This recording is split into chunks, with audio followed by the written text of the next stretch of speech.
నేను లాస్ట్ వీడియోలో prebiotics, probiotics, post biotics అనే వర్డ్స్ వాడాను కదా. అలాగే మీరు ఎక్స్పర్ట్స్ నుండి కూడా వినుంటారు, మైక్రోబయోమ్ అని, గట్ హెల్త్ అని. అవన్నీ మీకు ఈరోజు నేను వివరిస్తాను. గట్ అంటే ఏంటి? మన జీర్ణాశయంలో మైక్రోబ్స్ అంటే బ్యాక్టీరియా, ఫంగి, వైరసెస్ అలాంటి మన కంటికి కనిపించని జీవరాశులు ఎన్నుంటాయో తెలుసా? 100 ట్రిలియన్స్. అంటే మన బాడీలో కోట్లు. అంటే మన బాడీలో ఉన్న కణాల కంటే వాటి నెంబర్ ఎక్కువ. అంటే అవి ఎంత ఇంపార్టెంటో మనకు అర్థమవుతుంది కదా. మైక్రోబ్స్ మనకి ఇంకెలా ఉపయోగపడతాయో చూద్దాం. మన జీర్ణాశయం మొత్తం లైనింగ్ అంతా హెల్తీగా ఉండడానికి ఈ హెల్తీ మైక్రోబ్స్ చాలా అవసరం. అలాగే ఇవి వైటమిన్స్ని ప్రొడ్యూస్ చేస్తాయి, షార్ట్ చైన్ ఫ్యాటీ యాసిడ్స్ని ప్రొడ్యూస్ చేస్తాయి, అలాగే ఇమ్యూనిటీని బెటర్ చేస్తాయి. అలాగే చాలా హెల్త్ బెనిఫిట్స్ ఉన్నాయి, అవన్నీ నేను ఇప్పుడు డిస్కస్ చేయట్లేదు. సో వీటి డిస్రెగ్యులేషన్ అయితే ఏమవుతుంది? డిస్రెగ్యులేషన్ అంటే in case bad bacteria develop అయ్యి వీటి నెంబర్ తగ్గి స్పీసీస్ వెరైటీ అవి తగ్గితే డిస్రెగ్యులేషన్ అంటారు. ఆ డిస్రెగ్యులేషన్ అయితే ఆటో ఇమ్యూన్ డిజార్డర్ లాంటి డిజార్డర్లే కాదు, ఇంకా చాలా హెల్త్ ప్రాబ్లమ్స్ కూడా కలుగుతాయి. అందుకని మనం డెఫినెట్గా మైక్రోబ్స్ నెంబరు తగ్గకుండా, తర్వాత వెరైటీ తగ్గకుండా గుడ్ బ్యాక్టీరియా ఉండేటట్టు చూసుకోవాలి. ఇంకా ఈ మైక్రోబ్స్ మన బాడీలోకి ఎలాగొస్తాయి? బేబీ పుట్టినప్పుడు, నార్మల్ డెలివరీ అయినప్పుడు మదర్ వెజీనా ద్వారా ఫస్ట్ మైక్రోబ్స్ బేబీలో ఎంటర్ అవుతాయి.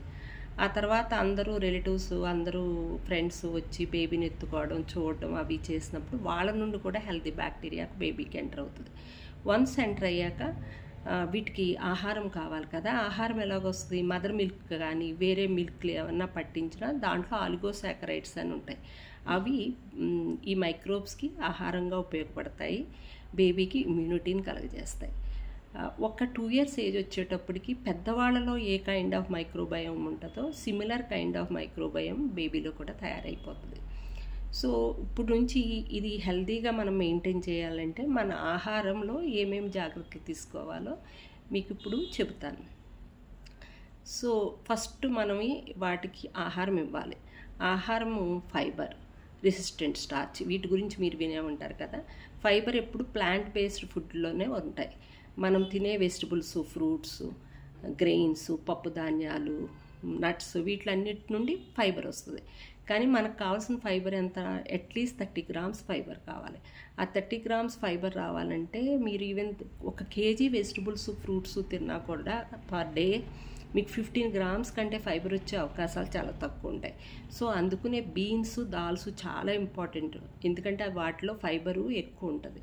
సో మీరు ఇవన్నీ కలుపుకుని ప్లాంట్ బేస్డ్ ఫుడ్స్ అప్రాక్సిమేట్గా 30 grams వచ్చేటట్టు చూసుకుంటే మనం కరెక్ట్ అయిన ఆహారము బ్యాక్టీరియాకి ఇస్తున్నాం.